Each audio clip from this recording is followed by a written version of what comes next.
Firefighters of Reddit, what's the dumbest person you had to save in a stupid situation?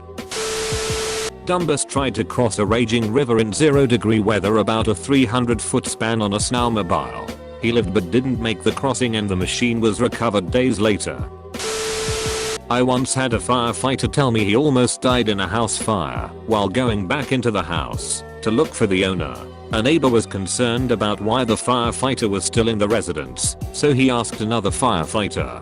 This is about how the exchange went. Neighbor: why is that fireman still in the house? Firefighter: he's looking for the owner of the home. Neighbor: he is right over there with the video camera. Turns out the owner did not think it was important to alert the fire department he was out of the house. Instead, he was just taking video of the whole event. The fire started because the owner had tried to smother his barbecue flame with leftover wood from the siding that had been installed on his home. The owner did not realize it would burned his whole house down. Former firefighter / EMT. Easily the dumbest person I encountered was a mother of 4 who decided it would be an awesome idea to get a Facebook / Instagram worthy picture of her kids, all under age 10, sitting in a rowboat. Mother untied it from the dock and thought she'd just pull them back with a rope that she forgot to hold onto. They floated a half-mile down the river before the 2 oldest boys managed to grab a branch hanging over the bank.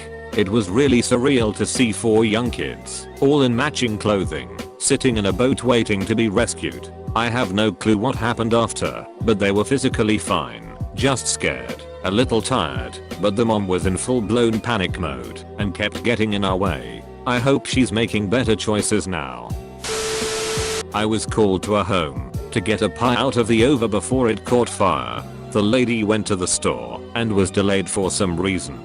She called 911 to have the fire department take the pie out of the oven and place it on the stove. The call came in as something stuck in over and unable to turn off stove. Still #1 call in 32 years. Years ago we had this call straight out of Caddyshack. Some guy had gotten tired of this gopher ruining his yard. Little did he know though he was facing the Sunti's edge of gophers. The homeowner, dwelling upon his experience from Vietnam, decided that the best way to deal with the gopher was to treat the situation like a VC tunnel. In lieu of a frag grenade he poured a 5-gallon can of gasoline down the gopher hole, waited with a varmint gun, and lit it off. The ensuing explosion caused a small crater to form in his yard. I'm still thoroughly impressed that there was a proper fuel to air ratio in the network of tunnels that allowed for such an explosion to happen. However, the gopher refused to surrender without a fight. The gopher ran out of the hole engulfed in flames, causing the guy's yard to catch on fire. The gopher sprinted into the guy's shed still on fire and burrowed into a void space in the wall, where he died. Like the martyr perk from Modern Warfare, his still flaming remains set the inside of the wall on fire as well as several flammables. In the end the guy's backyard was ruined and about a quarter of his shed burned down, taking out a bunch of power tools and a 0-turn mower. He definitely would have saved a few $1,000s if he had hired an exterminator.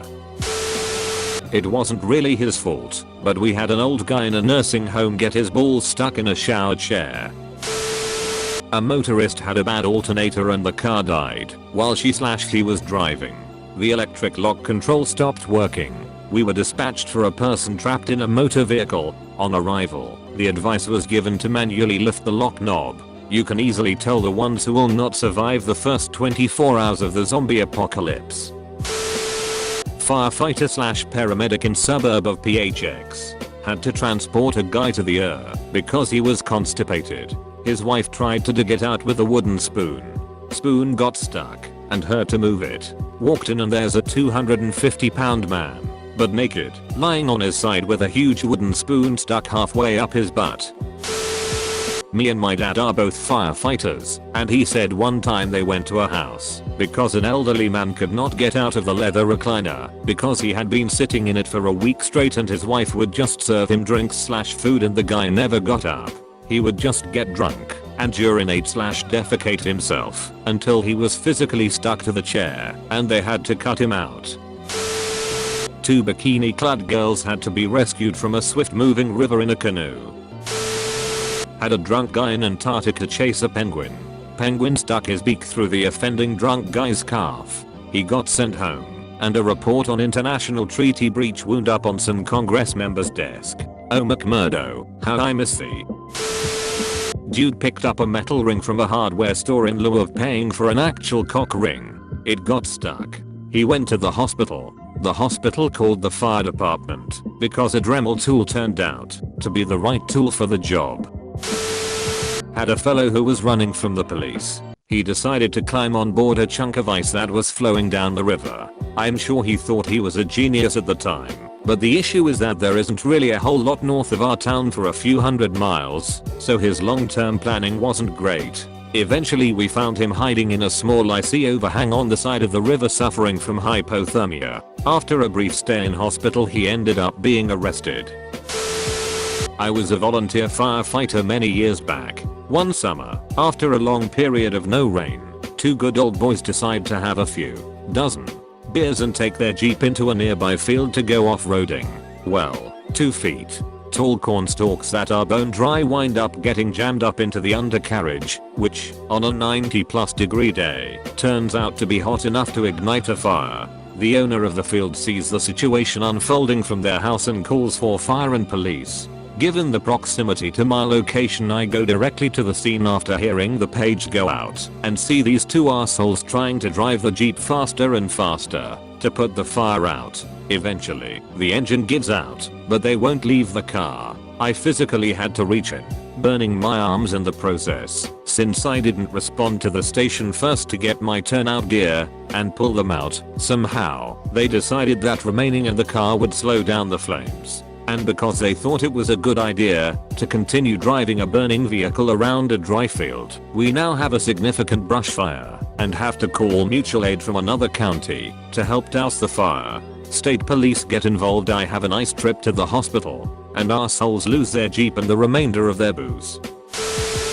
Just asked this question of a firefighter friend. He saved a guy who was siphoning gas out of someone's car by sucking gas towards his mouth to start the siphon. The would-be thief was also smoking while doing it. Burns happened. Former fire and rescue firefighter here. Have helped release several dogs and children stuck in the mechanism part of a recliner chair. Also a bird stuck in a tree. Go figure. I remember asking a firefighter about this once, and he said a guy who was F***ing a woman. Her husband came home. So he jumped out the second story window buck naked and impaled himself through the upper leg on a fence paling. It was one of those flirty-less ones, so it F***ed up his leg pretty badly. They had to cut the paling out of the fence and load him into an ambulance. I was the dumb call. My cat got her paw stuck under the dishwasher and was screaming bloody murder. I couldn't move her paw and I couldn't lift the machine. So I sat with her while my husband called the fire department. She chewed right through one of my favorite blankets in her stress.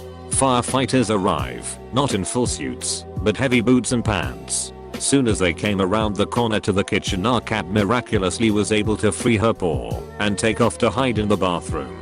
The guys seemed confused, but at least it was easy. We thanked them profusely for being scary enough to free our cat, who had zero physical damage, not even a broken claw. I guess she'd hooked her claws on something and didn't want to let it go for love or money. We've done public service calls at my department. We once went out on a call to look for some lady's old dog that had wandered into the woods in the winter. We have this really cool device, TIC or thermal imaging camera, that can detect even the slightest difference in heat, and we're able to follow the heat/footprints of the dog to find her. We're stationed in a small town and don't really have much else to do in the winter. Not a person and not me, but a really funny story. My dad was a firefighter in Los Angeles and was doing ember checks for a building fire that they just put out. A stray cat walks into the building like nothing happened. So my dad, being the joker he is, sees the cat and sees the news crew standing outside the building. I'm no firefighter, but my sister called 911 because jalapeno juice was in her eye over the weekend. She described it as being waterboarded by the nicest guys on earth. Not a firefighter, but EMT. Also my friend's story. Dude was spending some alone time and wanted to stimulate himself. I guess he didn't have a traditional dildo, so he used the handle end of a whisk The problem was that the whisk had a ball on the very end of it. Handle was a normal cylinder tube with a ball on the very end. Went in just fine, but he couldn't pull it out himself. Apparently when they got the call he didn't tell them what was going on, just that he had got something stuck. They got there to see a whisk hanging out his butt. Apparently the whole thing just made everyone laugh, but the poor dude was freaking out and in pain from trying to pull it out. He also apparently tried to give it a few good tugs, which probably didn't help. Took him to the hospital, where they gave him relaxer and lubed him up. Not a firefighter, but my uncle is. We live in Arizona, where it easily gets above 115 degrees Fahrenheit during the summer, and people try to hike our mountains without water. My dad saved a dude who got his gentleman's bits stuck in a jacuzzi jet. When I was a volunteer, we had to carry a woman inside the house that passed out in her yard on a mattress after celebrating her weight loss success. She was about 400 pounds and all dead weight. Came in as a medical call, so only 2 people responded. In the end, it took about 5 of us to do it. Stuck my finger in a school cafeteria table when I was in 3rd grade and firefighters had to cut me out with those giant bolt cutters. Had a 10-year-old overweight boy stuck in one of those child swings that are rubber and have leg holes. Make sure to like and subscribe for more daily content. Thanks for watching.